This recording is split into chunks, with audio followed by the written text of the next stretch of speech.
How to use Microsoft Teams guest access feature.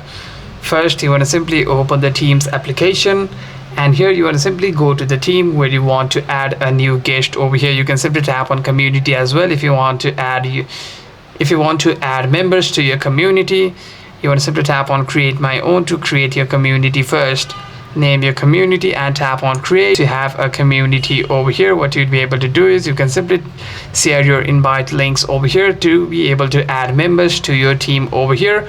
But if you're looking forward to add members to your meeting, you can simply come to the chat over here.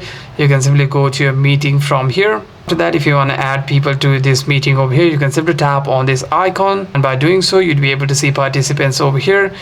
Tap on three dots over here and you'd be able to see an option called add people over here. By simply tapping on here, you'd be able to add people to your meeting over here. This is how you use the guest access, or you'd be able to add guests to your group or your meeting. Hope this video was helpful, and if you have any further questions, make sure to leave a comment down below.